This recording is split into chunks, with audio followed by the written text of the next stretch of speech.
అశోక్ బజార్ ప్రజలందరికీ బోనాల శుభాకాంక్షలు. ఎట్లా ఉన్నారు మీరందరూ? బాగున్నారా? ఈ సంవత్సరం బోనాలు ఏ విధంగా జరుగుతుంది? అందరు గుడికి పోయినారా? పోయి ఏమో అడిగినారు అమ్మవారికి? అందరు బాగున్నారు. అంటే బోనాలు ఎందుకు చేస్తాము?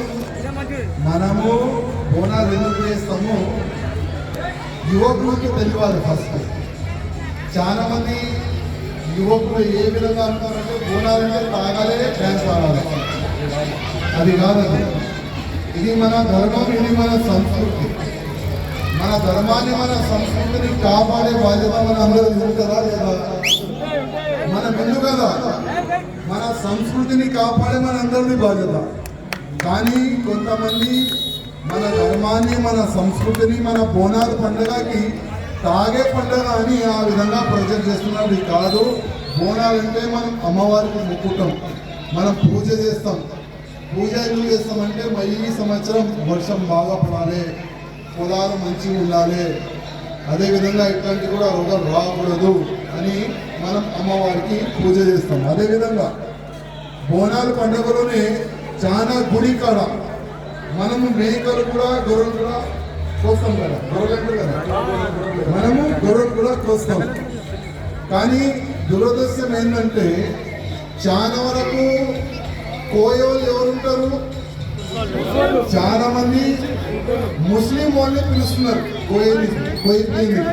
అది చాలా తప్పు.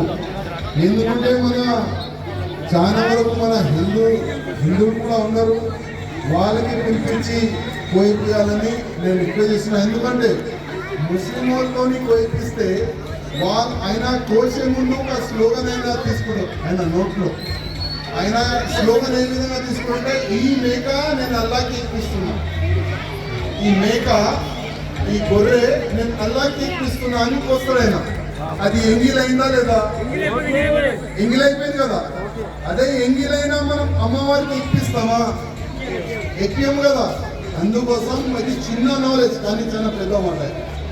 మన అమ్మవారికి ఎంగిలి ఎట్టి పరిస్థితుల్లో ఎక్కియొద్దు. మన హిందువులకి పిలవాలి. మన హిందూ పోయే ముందు జయ మాతాజీ అని వస్తాడు. అందుకోసం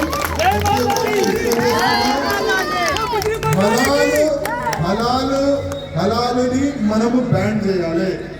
మన హిందువులతోనే మనం పూజ కానీ, ఈ మేకలు కానీ, గొర్రెలు కానీ వాళ్ళతోనే కోయిపియాలని నేను అందరికీ దండం పెట్టి రిక్వెస్ట్ చేస్తున్నాను. జయ మాతాజీ.